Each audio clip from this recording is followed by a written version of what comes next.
3, 2, 1. I'll start. Hey, what's up, everybody? We're Siphon TCG here. I'm here with my good friend Patrick Stamper, and he's going to show you guys a little bit of a Bravo deck tech here. He's probably one of the best Bravos you'll ever see. At least in my opinion, I'd say he's probably one of the top Bravo players in the world, and I don't think I am reaching by saying that. He's done pretty well almost every competition he's went to. He is either topped or been right near the top. He's been very notable high-level players with this deck, and he's been very consistent with this deck. And I feel there's no better person to explain how to play this deck than you. So, Patrick, how you doing, man? Explain yourself to the people. I'm doing good. I'm Patrick Stamper, a.k.a. PATDADDY, if you ever face me. I've got my cards in piles for different reasons. Let's start over by going over the equipment and weapon. Weapon being Anthos, of course, one of the best weapons in the game. Good at finishing a game, and just good at getting consistent value out of your opponent. Crown of Providence, good for cycling an arsenal card. You get a 5 to 6 card hand sometimes, and sometimes you can high roll with it to get a necessary blue. No Rune 3, arms, hood, arms, and boots. Play against, you only want to bring these in against Icelander or Kano. I'll go over that in a minute. I do have a quick question for you. If you face Briar or Viserai, do you bring any AB? Viserai and Briar and Dromai, I bring no Rune boots in. Okay. We'll go right continue. I'm going to go over matchups in a minute. Okay. After I get done with deck tech. Tectonic plating, you're really good thing to discount all your attacks with your seismic surge. It can turns by just pitching a blue to throw 8 damage, which can be really big in a lot of matchups. Crater Fist, also really good. Just Bravo's equipment is probably the best at blocking because we got so much block. Crater Fist can also be good at wrapping up a game if you have the excess mana. I've only used it to wrap up a game like 4 or 5 times. I rarely ever used the ability of it, but the block 2 is necessary in a lot of matchups. We have one of our best pieces of equipment here, the block 1 Iron Rod legs. Really can't be beat. So after that we have my Seismic Surge and my Bravo. If anyone doesn't know what Bravo does, he says pay 2 resources and all your attack cards in the turn 3 costs or greater get dominated. That means if I were to throw an attack that has cost 3 or greater that has to go again, it will have dominate, and the card after will have dominate. So having 2 dominating attacks can be really good at finishing out a game. Let's go over my blues here. We have 3 Buckling Blow, 3 Debilitate, 3 Disable, and 3 Choke Slams. These are all the 6 attack blues that you will play in every matchup. You will never take out any blues, no matter what, because Bravo needs the blues. These will never hardly ever be attacked with unless you're really desperate. Then we have our 3 Showtime and 3 Opposing Visage, our tutor packages to get our cards in our arsenal at the start of the game, or if we have nothing else to do, it's good just to get a 5 card hand with Showtime so we can have extra blocking or to high roll somebody. And then we have the overrated blue attacks of Cranial Crush, Thunderquake, and Macho Grande. These attacks are so overrated. 6 resources for 8 power cannot be beat, according to LSS at least. True. Again, playing all blues in every matchup. Then we will go to my go again attacks. Rouse the Ancients is a 3-cost, 0. If I play, I reveal up to 13 power of cards. If I do, it gets +7 and go again. And since it costs 3, Bravo's ability can give it Dominate, which is, like I explained earlier, can be really good at wrapping up a game. I have definitely taken someone from 18 to 0 in one turn, just from Rouse the Ancients into like Crippling Crush. Zealous Belting is another good card. These cards are very good against like other Bravos or Oldhams or even Icelanders, because those decks care about tempo, and getting the tempo is really important in Bravo, and you gotta keep that tempo. Let's go over my defense reactions. 2 red unmovables, only played in 3 matchups. I'll go over those matchups after I'm done. 3 Sink Blows, very average for your average deck.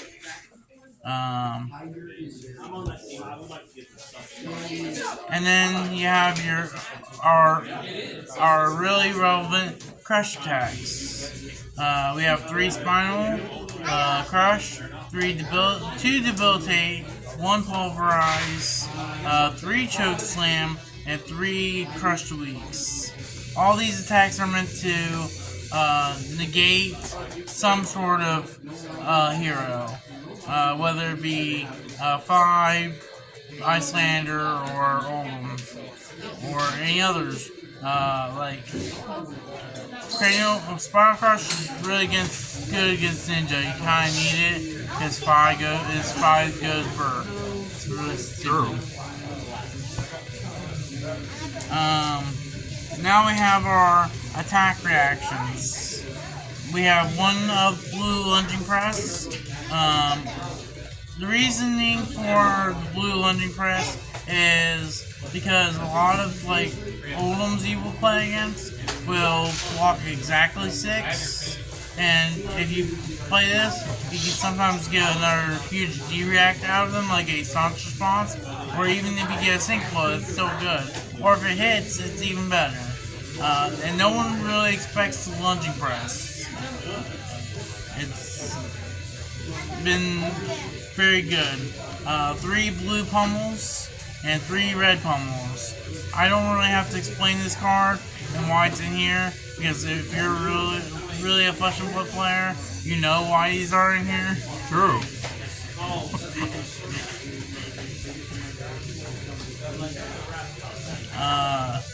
And then we have relevant on-hit attacks that are similar. And are we expecting more people, or are we? 2 Erase Face and 2 Buckle. Erase Face is really good on-hit attack to stop certain heroes. And I would go after those and after this. And 2 Buckle. And the reason I'm not playing 3rd is because I cut 3rd for the Lunging Press, because throwing 3 Buckles was not necessary. Okay. Then as long as your group doesn't mind waiting a little longer, we don't mind. And then let's go over the real attacks, the haymakers of the deck. 3 Crippling Crush, 3 Terrace Under, 3 Command and Conquer, and 2 Smashing Good Time. You might be asking yourself, why are Smashing Good Time and Terrace Under in the haymakers pile? Because these all do something to my opponent that are very relevant. Dash, if you play these against Dash, you tell them GG's, have a good game. I made Siphon very sad before. Sending 14 Dominate with Crippling Crush. It's not great. It's not great. Terrace Under is just another Crippling Crush, only they choose the cards, which they might seem weaker, but it's still relevant because you can turn someone from taking a 15 damage turn to a 7 damage turn, which is very good. And it's dominated, so a lot of decks can't block that very well. Only very few can block 7 dominating without D-Rex. So talk to me about some of the matchups that you're thinking. Like, what are you thinking about like this current meta right now and Bravo against that? I think so. I've tested against some of the Outriders meta already. I think Bravo's actually going to be a really good deck going into this meta. I don't think he's going to be the best deck in the format, but I do think he's going to be one of the top percentage decks if people can play him good enough. Learning how to block properly in this deck is one of the most important things you can do. You really need to get the reps in.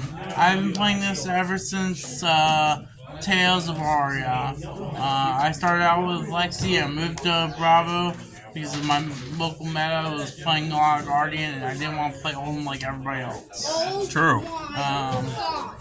So I moved to Bravo. I've loved him ever since. I've played against. I've only been back when Starvo was in the meta. I was even able to beat the 2 Starvos I've been against. I've not played any more than 2 Starvos, and I beat them with regular Bravo. So I can show you that even regular Bravo can really just high roll people. Some of the matchups are hard that people might get defeated against. So your Bravo mirror match is actually harder than people think it is. Normally, you want to dominate almost every attack against somebody, but the Bravo mirror match, I actually don't dominate very much at all, unless I'm finishing or starting a game. Just trying to keep that tempo, and Hammer's going to be your best friend in that matchup.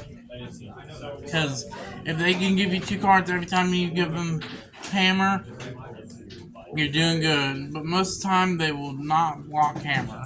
They will just take 6. And if you do that enough, you're just going to defeat them. Excuse me. Fi. When I first fought Fi, I thought it was an easy deck that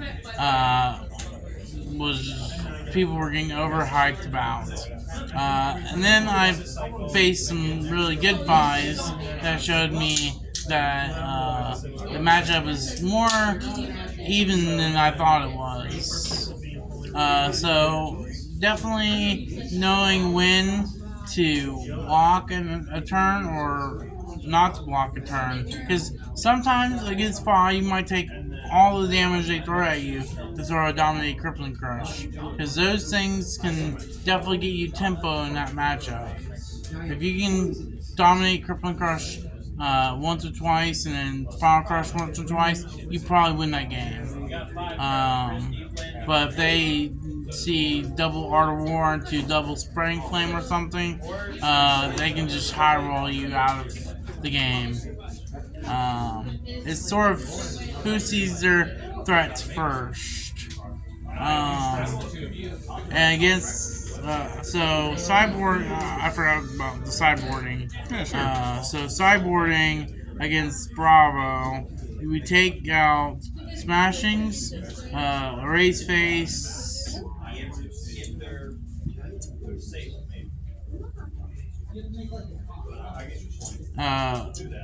the Crush the Weeks, and I think that's it. Yes, that's it. So that's all you take out for the Bravo mirror match. For the Fi, you will take out the Race Faces, the Smash and Good Times. You put the Crush the Weeks in, and you take out the 1 of Pulverize and the 2 of Debilitates sometimes. Like, it's a preference of leaving these in or out. I go back and forth a lot on it. These can be really good if you can get them to play anything but Phoenix Flame. But if they play a Phoenix Flame, it just like negates whatever. Taking out these unmovables is important because these are not good against Fi. If you play this against Fi, you're probably going to lose. True. I leave the 3 sync blows in only because they have so many 0 for 4s covering up those, and cycling that card can be very important. Katsu is the same board plan, actually. The strategy is actually very similar because I have the same sideboard and same strategy plan for Katsu and to Fi. You just want to disrupt them as much as possible, especially with the new Katsu coming out. He can be very explosive if not dealt with correctly. Azalea. Now, a lot of people have not respected Azalea before this set, but I've always respected Azalea just because she's like Bravo, only with a bow. I just don't think. And I'm actually working on my own Azalea deck right now, and I think she's very good. I just think people are sleeping on her and not realizing her full potential. Taking out the Smashing Good Times, the Raised Faces, and the Crushed Weeks. Leaving in the Debilitates, the Pulverize, and the 2 Immovables. Because her Dominate stuff, you just want to leave these in for covering up. This can cover up one attack, and you can just throw back something really relevant. If you're having trouble with reds, too many reds in the deck, I recommend taking out the 3 Zealous Building. But I don't have a problem with the reds count. But the Zealous Buildings are able to be taken out of almost every matchup, except for Oldham, Bravo, Icelander. Those are the 3 matchups that they're the most important in. Speaking of Oldham's probably one of your hardest matchups you will ever encounter. It's a very grindy matchup from turn 1 to turn 50, 60, whatever. I've went to 1-1 against a Oldham, and it's just about keeping that tempo. And Hammer, again, is probably your best friend in the game, because their equipment and cards only allow them to block 4 safely, and that means 2 will always leak through unless they give you another card. And by that, what I mean by that is their Crown, their Rampart, and their own defense reaction. That will block 4 of your Hammer's damage, but 2 will still leak through. If you want to get a crush attack through on Oldham, good luck. You'll probably fail most 9/10 out of the time, unless you can sneak a pummel in that they're not expecting, or, like I said earlier, the one of Lunging Press is really good at getting around their predicted patterns. Like, if you don't have any floating and you only have the 1 card in arsenal, they're not going to expect the blue Lunging Press, especially at 1 of. So just play super carefully. Don't be afraid to block their attacks, because Oldham, unlike Bravo, has no big dominate turns, so you can always block their things and still throw back 6 with Hammer, and you will just win that matchup as long as you're patient. And especially with the Where's Whale ban, their damage is still just not there. Titan's Fist is no replacement. Rhinar. Rhinar is a bit more of a tricky one. Again, we take out these 7 cards. I know I take these out of a lot of matchups, but but these are really good in the matchups they do go in. Erase Face can be brought in. It just depends on your play style into Rhinar, because it does shut off their Blood Rush Fellow turns and stuff like that, so it can be brought in. It's actually not bad to keep an arsenal, especially if they give you a chance to block, and you just give them 3 cards and you keep a blue and make a seismic surge and throw a Race Face. So maybe keeping it in is not bad. I prefer keeping them out personally, and taking out one of the red unmovables. Keeping one red unmovable in the deck is good just in case you get it and get it in arsenal. As soon as you see that card, arsenal it as soon as possible, because keeping it in your hand is really not an option with the Rhinar. Because if they intimidate every card but that one, they're gonna make you really sad. It's just another grindy matchup. You can basically choose when to block and when not to block. They don't have any on hits that Bravo is worried about. And we have a lot of disruption they are worried about. So it is favored into Bravo, but not by much. Dromine. So this is one of the matchups where we bring in every single popper. I don't care what they are, they're going in the deck. And every defense reaction is coming out of the deck.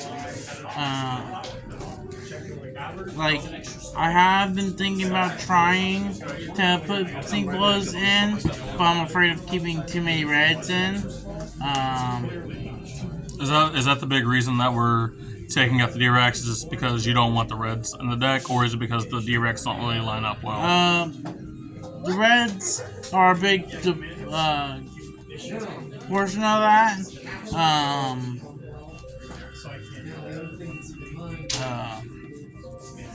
But they're also not poppers. So if you get 3 Sync Blows in your hand, I know it's unlikely, but it is possible. You're going to be really sad if they have Chromai into Mirai into Vincerakai. You're just going to be really sad if you get all non-hand popper hands. We don't like being sad. Like I said, bringing the 1 no rune in is important, because one of their only ways to beat Bravo is through the no rune. There it is. The other way they can beat you is if they can get all your poppers out of your deck and they're running Ghostly Touch, and they get off with Ghostly Touch. Because that can get very big, especially with me running 43 poppers in my deck. I do have a question, and I knew you were going to get to it, but I would like to get to it next because I am very interested. So we see AB3, but we see a lack of cards that go Oasis Respite, or ways to kill Frost Hexes with things like Warhorn. So talk to me about the Icelander and the Kano matchup and why, and how you're hedging into those, if you're hedging into those at all. So Kano and Icelander are 2 different decks. If you try to play against them the same way, you're just going to lose. Kano is literally just a race. If you can beat them before they combo out and kill you, you're good. Obviously, running as many blues as I do, it's a favorable matchup because we can just block a lot of damage if we have excess blues. For that matchup, we take out as many reds as possible. So we take out the 3 sinks, the 2 immovables, the 3 crush, the weaks, and we take out the 2 red debilitates. We leave everything else in. The important cards for this matchup that you want to see, 2 words: command and conquer. That's actually 3 words. and then you want to see pummel. If you see those, you're good. Just get that off, especially if they have an arsenal, because it's going to be Aether Wildfire or Blazing Aether or E-Pot. You don't care about destroying any of those. Just racing them is important, especially since they start at 30 life. It's such a good deficit for Bravo, because 2 Crippling Crushes pretty much almost kills Kano if they don't block them. And Crippling Crush is one of those cards, if you dominate it, they're probably not blocking. They're probably going to send their hand at you. My majority of times, it's 12 Arcane. Unless they have the combo. If they have the combo, you're probably dead. It is what it is. Kano's not seen as much, so it's not a deck that is super worrying, and it's a fine matchup. Icelander, on the other hand, can be a little bit more tricky. You can't just race them. If you could just race them, that'd be the play, but you can't. Not with them giving you a Frostbite. One Frostbite is actually pretty annoying. That's why Ulm is not as good into us anymore, because of the Titan, the Winter's Whale being gone. One Frostbite can turn off Bravo ability sometimes, because sometimes we need all the mana we need to prevent Arcane or to dominate an attack. The important attacks you want to see in an Icelander matchup is your 8 attacks for 4 costs. These open up value to throw at Icelander to leave 2 floating for your against their Waning Moon or the other stuff, and you are threatening damage. You just want to keep threatening these, and anytime you see a Crippling Crush, try to arsenal it, and whenever you see 4 blue hand, you can play the Crippling Crush. Because if you can resolve a dominated Crippling Crush off of on Icelander, you shake their hand and tell them good game. There was a game that I did at our 1K where I was at 28 and I had Icelander at 14, and I sent Hammer in for 4, and they said no blocks. I said reactions, and I played 2 pummels because not many people know that you can hold priority and play both pummels before the Icelander can react. And since I was coming in for 14, which was their life total, and they had no reactions, so they just died. Sometimes you can just kill people by double pummeling them. True.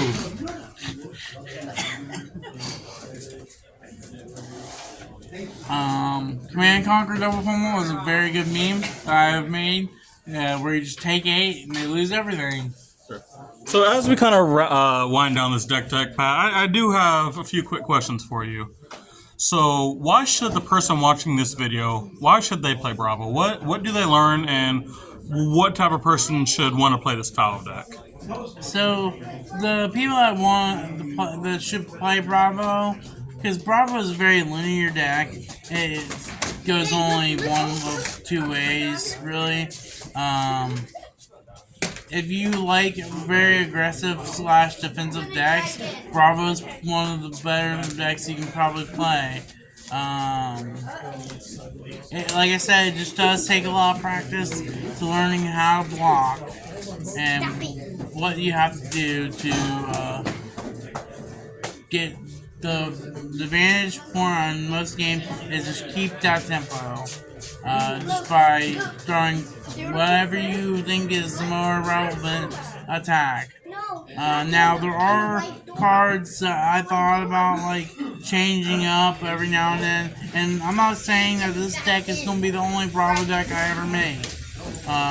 There probably will be changes eventually, whether I find cards that already exist that I am re-looking at, because I'm always testing. I play this game 24/7. Like, I'm playing this game every day. I'm always testing on Tower Star on new strategies, testing out what works, what doesn't work, what the meta is, what's not meta, and it just sometimes you try something in Tower and it works great, then you take it to locals and you get shit on. It's just what it is. Tower is a great resource for testing, but not always the most reliable. There is one more deck matchup I do want to talk about before we wrap up this video, and it's a very important one. Dash. Wow, so you called me out, huh? Yeah, I'm calling on Siphon now. Boost Dash and Hybrid Dash are almost buys. But there is one variant that is very irritating to play against, and it's Control Dash. I have ripped my hair out playing against Control Dash.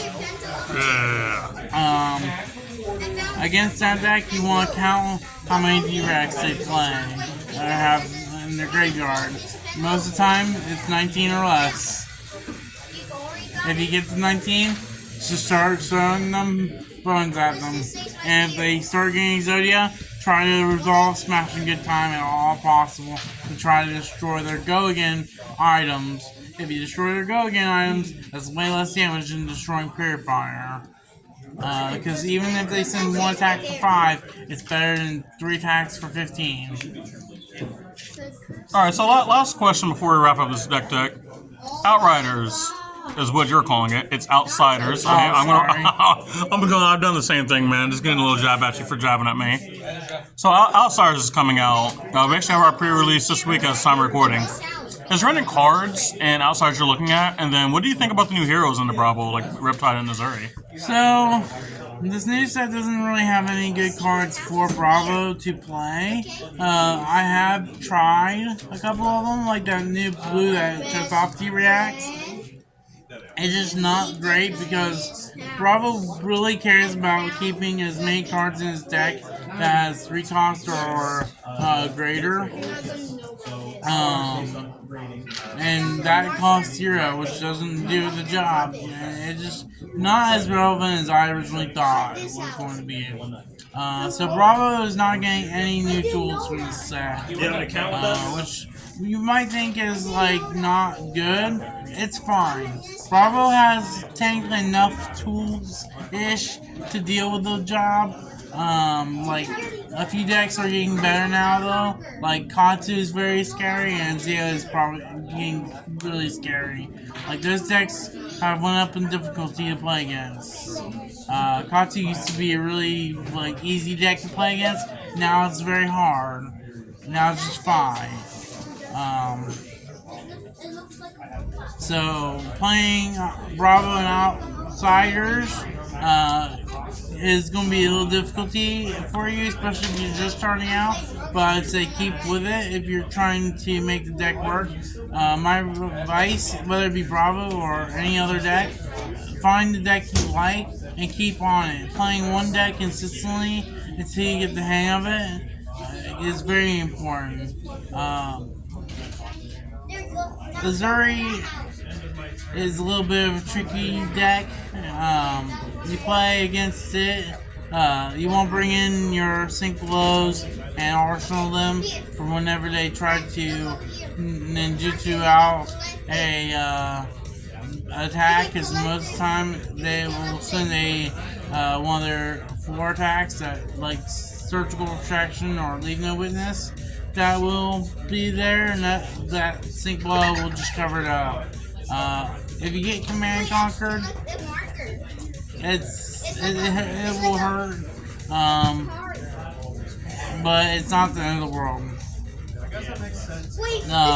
And if you block out the first attack with 2-3 blocks, they just don't do anything else, and you can just really whittle them down with hammer.